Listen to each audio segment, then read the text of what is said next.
जय श्री राम मित्रों। स्वागत है आप सभी का ज्योतिष मंथन के इस नए एपिसोड में। आज के इस एपिसोड में बुध ग्रह के संबंध में देखेंगे किस प्रकार से कुंडली में शुभाशुभ योग निर्मित होते हैं। आइए देखिए, बुध किसी भी जातक की कुंडली में बुद्धि, चतुराई, वाणी, कौशल, युक्ति, तर्क, वाद विवाद, स्मृति, मित्रता, हंसी मजाक, चित्रकला, गणित, ज्योतिष, व्यापार एवं शीघ्र सीखने का कारक माना जाता है। यदि ये अनुकूल स्थिति में होता है तो जातक में सभी गुण स्वाभाविक रूप से पाए जाते हैं।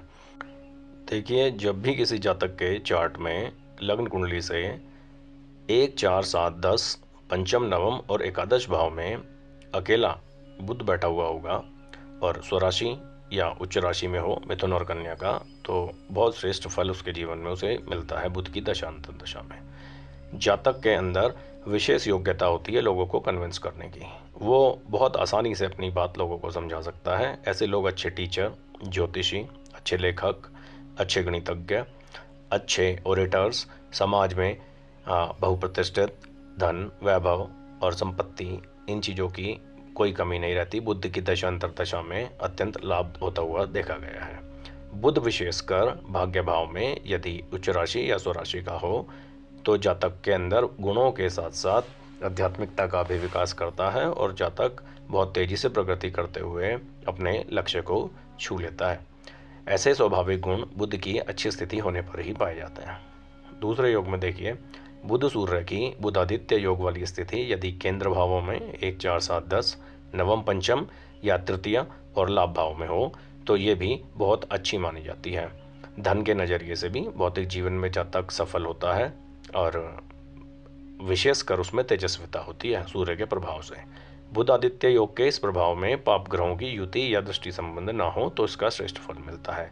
जातक उच्च पदासीन होता है। भूमि, भवन, वाहन, माता का सुख, पिता का सुख, वैवाहिक जीवन में सुख, संतान, विद्या, भाग्य और पराक्रम, इन सारे भावों के जो मुख्य कारक हैं उनके श्रेष्ठ फल मिलते हैं जातक को यदि बुध आदित्य योग इन भावों में हो और पाप प्रभाव रहित हो, तभी श्रेष्ठ फल देखने को मिलते हैं। ये एक अत्यंत अच्छा योग माना जाता है।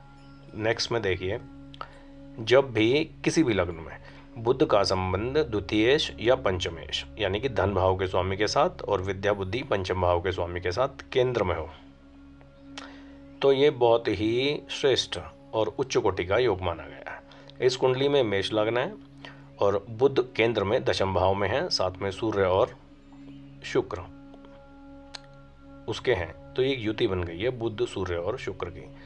धनेश और पंचमेश के साथ बुध का सीधा सीधा प्रत्यक्ष संबंध है युति द्वारा और वो दशम स्थान में है। दशम स्थान आपकी पद प्रतिष्ठा का, आपकी कर्म यानी आपकी नौकरी का, उच्च पद का, समाज में प्रतिष्ठा का, तो इन सब चीज़ों की कोई कमी नहीं होती जातक के जीवन में।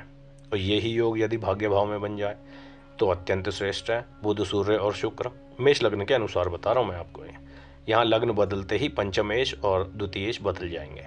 बस शर्त यही है कि बुध पंचमेश और द्वितीयेश के साथ केंद्र में हो, नवम स्थान में हो या लाभ स्थान में हो। इन तीनों स्थान में जातक के अंदर विशेष गुण पाए जाते हैं। जातक उच्च प्रशासनिक अधिकारी होगा। यदि व्यापार कर रहा होगा तो व्यापार को बहुत दूर दूर तक फैला देगा। एमएनसी इस्टेब्लिश कर देते हैं ऐसे लोग, धीरे धीरे छोटे से काम से ही, और बहुत प्रतिभाशाली होते हैं ये लोग। इनके अंदर ना केवल सूर्य और बुध के ही गुण आते हैं अपितु शुक्र यानी कि भोग विलास में भी ये लोग बहुत माहिर होते हैं और भौतिकता में इनका विशेष ध्यान होता है। थोड़े से आध्यात्मिक कम होंगे। यदि यहाँ पर पाप प्रभाव ना हो तो ये योग बहुत श्रेष्ठ है। पाप प्रभाव होने से अन्य चीज़ों में थोड़ा कष्ट हो सकता है, लेकिन धन, बुद्धि, विद्या, वाणी का कौशल, व्यापार, भोग विलास, लग्जरी, इन सब चीज़ों के पूर्ण सुख देते हुए बुध यहाँ पर देखे गए हैं। बस पंचमेश और धनेश के साथ बुध का संयोग होना चाहिए युति द्वारा या दृष्टि संबंध द्वारा। नेक्स्ट देखिए, चतुर्थ भाव के स्वामी के साथ यानी चतुर्देश के साथ बुध यदि चतुर्थ भाव में ही स्थित हो, युति करके बैठ जाए। अब ये प्रत्येक लग्न में चतुर्देश बदल जाएंगे। आपका अगर लग्न में 1 लिखा है तो चतुर्देश यहाँ पे चंद्रमा हो जाएंगे। यदि लग्न में 6 लिखा है तो चतुर्देश बृहस्पति हो जाएंगे। अलग अलग लग्नों में चतुर्देश बदलेंगे। तो बुध का यहाँ पर चतुर्देश से संबंध होना जरूरी है, यानी 4th हाउस के लॉर्ड के साथ।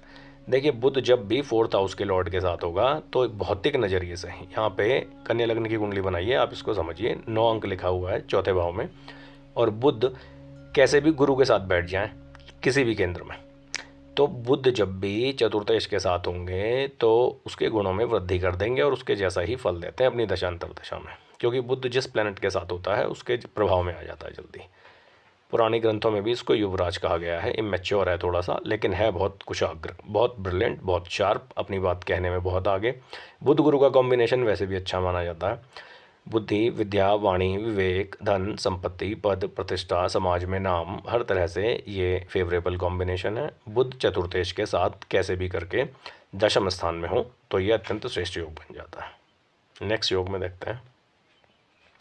जब भी बुध ग्रह भाग्य भाव के स्वामी के साथ यानी भाग्येश के साथ युति करें, शर्त यही है या तो केंद्र में करें या त्रिकोण में, विशेषकर नवम स्थान में।